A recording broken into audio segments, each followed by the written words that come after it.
2011年8月，北京举办了一次拳皇比赛，吴志辉作为新一代的南方掌门人参加了，而东北派出了包括新一小孩和叶枫在内的庞大军团参战，他们发誓要重新恢复东北军团昔日的荣光。这时的吴志辉可以说是权倾天下，无论是网上还是网下，他都是绝对的王者，带着无比的自信去到北京参加了拳皇比赛。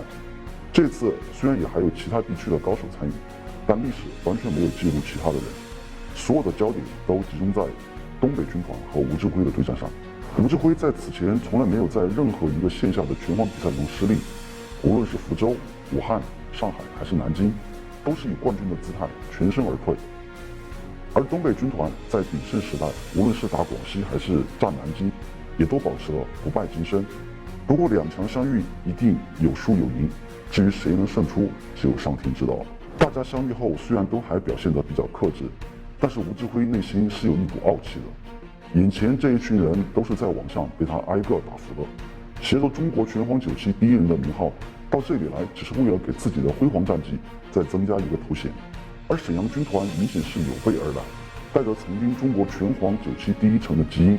就是要来看看这个现任霸主是否真的有网战那么神奇。他们的想法也很简单，就是想和吴志辉这个网战神话在无延迟、完全公平的阶梯上好好的战个痛快。当下的质疑、过往的恩怨、未来的崛起，就在北京一次解决。战斗终于打响了，整个世界的目光只有吴志辉和东北军团。前面的比赛乏善可陈，波澜不惊。很快，比赛来到了半决赛。这个时候，东北军团的野战王新颖小孩和吴志辉相遇了。早期新颖跟着师傅和前辈们四处挑战，天天浸泡在前辈的传奇故事里边长大。慢慢的，在前辈逐渐退役后，成长为东北的野战王，几乎就是野战无敌。不过比赛心态还有欠缺，长期关键时候爆冷输给实力不如自己的对手。不过他并不在乎。冠军无所谓，和吴志辉打个你死我活才是第一任务。而另外一位东北军团的成员叶枫倒更有冠军相，年龄比新颖还要小，和陈文俊一样的91年生人，在沈阳的比赛中战胜大白兔，正式成为东北下一代的领军人物。之前网战吴志辉和新颖小孩交手很多，基本都是吴志辉胜出，但比分很接近，10比8左右。叶枫是后期崛起，和吴志辉也有交锋，打法很犀利，不过依然小负吴志辉。由于东北用网通和南方的电信延迟较大，两个东北的代表人物对吴志辉也是1万个不服气的。咱们回到半决赛这里，吴志辉前面气势很猛，然而新颖小孩完全不怵，和吴志辉疯狂对攻，初生牛犊不怕虎。但是吴志辉依然更有王者霸气，一度把新颖小孩逼到绝境，胜利就在眼前，新颖小孩危险了。然而也许是轻敌，也许是北京一直是东北的势力范围，占尽地利的优势。也许吴志辉之前并没有在阶梯上遭遇顶级马力，被打了个措手不及。也许是所有的东北玩家在新小孩这一刻集体灵魂附体，最终凭借东北血腥马力的完美复仇，在极度不利的情况下连续翻盘，新小孩战胜了吴志辉。当时在现场以及所有线下的观众们全部大跌眼镜，而新小孩也和叶枫成功的会师决赛，最终新小孩战胜叶枫获得冠军。不过叶枫是完全无所谓的。毕竟新颖这次比赛发挥太好，而且平时大赛冠军也不多，所以决赛叶枫打得并没有那么的卖力，至少不是100%拿出吃奶的力气去打。而新颖小孩不想放弃这个千载难逢的好机会，终于站上了他人生的巅峰，至高时刻。这个来之不易的冠军属于新颖小孩，同时也是东北军团再次崛起的最有力的证明。这个冠军也是东北军团在2次开枪大战后最高荣誉和最有含金量的荣誉，他注定会被载入拳皇9期的史册。而另一边，吴志辉遭遇了人生历史上第一个大型线下比赛的滑铁卢，心里面被愤怒和不甘填满，屈辱的不敢相信这是真的。好不容易那么多年打下来的江山，拱手让人，在争夺第3名的比赛中疯狂发泄。不过看着那个第3名的奖杯，他并不觉得那是荣誉，而是他拳皇历史的一个污点，拿到之后顺手就扔掉了。赛后，作为同样天赋异禀的吴志辉，带着1000匹草泥马的心情，像一个落魄的贵族一样，或者说是一个流亡海外的国王，要求新颖小孩和叶枫再次和自己对战。阶梯上抢20，他要再次证明自己真的是发挥不好，而不是技不如人丢掉了冠军。新颖和叶枫也非常爽快，绝对给你一个机会让你死得心服口服。因为比赛现场关门，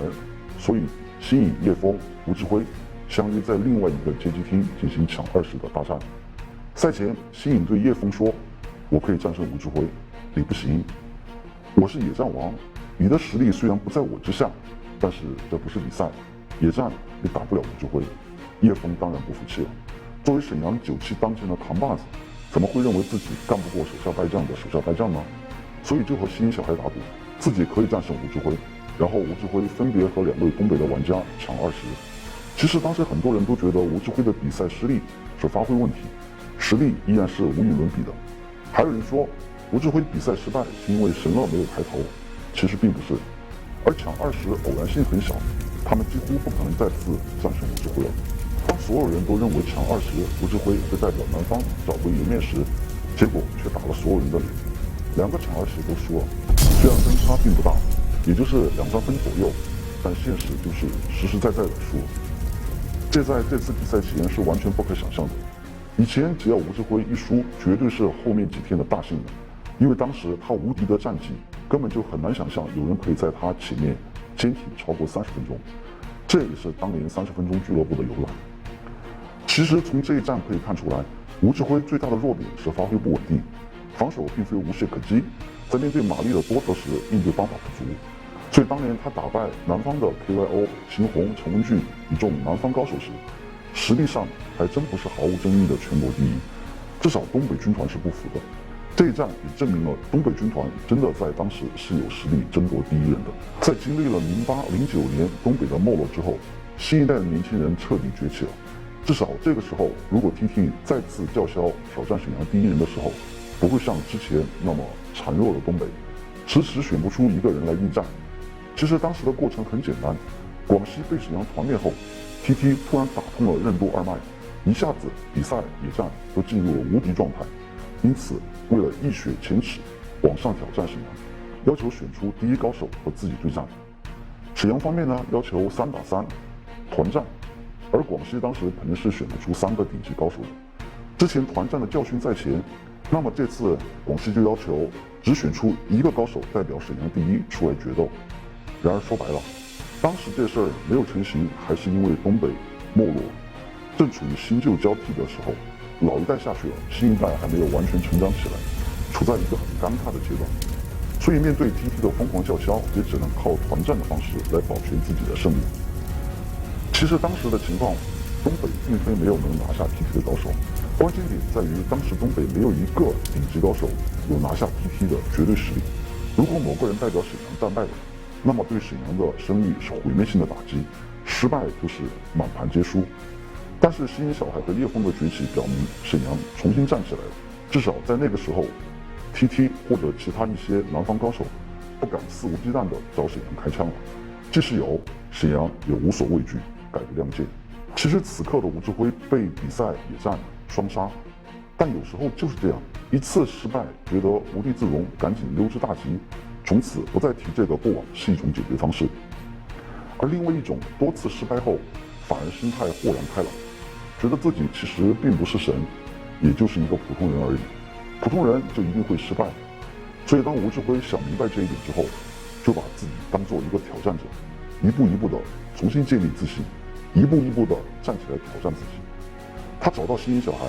表示自己虽然输了，但是老子依然不服气。北京这么远，难得来一次，那么这次就先不急着回家了，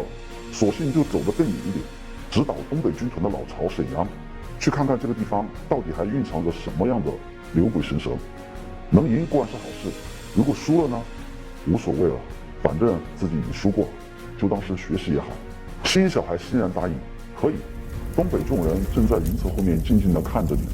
说罢，他们启程，开启了拳皇历史上最壮烈的一次史诗级的挑战。一个人单枪匹马进入中国拳皇97最核心的腹地，进行一次不成功便成仁的决斗。